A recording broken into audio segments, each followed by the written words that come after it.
Tell us about this issue of transparency. Seems like we've been talking about it for a few years, very vociferously, certainly by the brand side for the last couple of years, and it continues to be a conversation.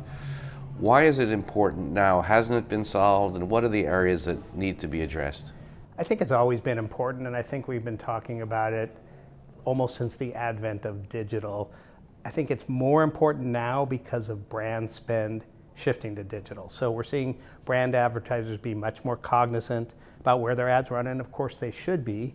That conversation and the evolution of programmatic combined is making it much more prevalent now. I think the basic premise with programmatic is that we're automating the buying and selling of media. To do that at scale, you need automation to do its job. There's less intervention of humans. That means less review of different things that are happening. So I think we're a little ahead of the curve, right? So automation has been doing its job to create efficiency and certainly effectiveness.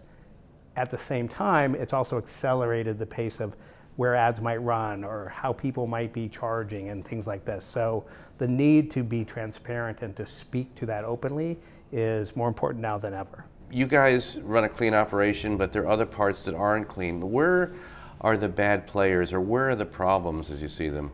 Well, I don't think it's so much about bad players. I'm sure there are some. I think a lot of that has been cleaned up in the space. I think it's more just about understanding what's happening. So what kind of sites are okay to run ads on? How are you charging? How are you making money on the services that you provide? I think it's more about understanding. We just released a paper on auction dynamics. It's a super complex topic. Talking about it and getting that information out, having the conversation is about understanding it. It's not about one way or another being right or wrong. It's about understanding the dynamics.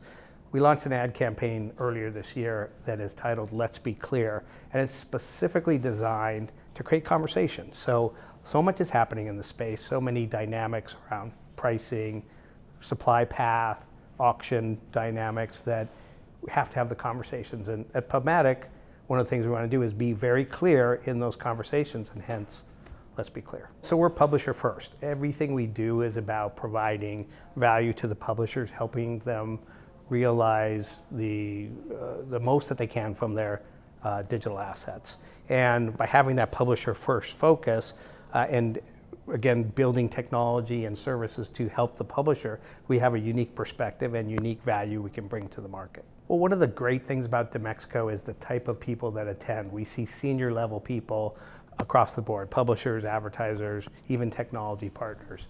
We focus at that event on having many meetings that are set with agendas in hand, where we can really get down to the topics that need to be discussed. And one of the key topics is, again, around transparency is how do auctions work? Transparency really is about control, right? So publishers had lost some control in the ecosystem with the advent of programmatic, and there's now that desire, there's always been a desire, there's now the tools and the services to get back that control, and that's what we're all about, is bringing back control to the publisher around ad decisioning, around how they do business, about who they partner with. So the meetings we have there will be very much around those kinds of topics. I think that this conversation should be at a level where everyone is on an even playing field. We feel like now we're still bringing up topics that are new or haven't been discussed before. I think by next year we'll all be engaged in healthy conversations, not just about what's happening, but what should be happening.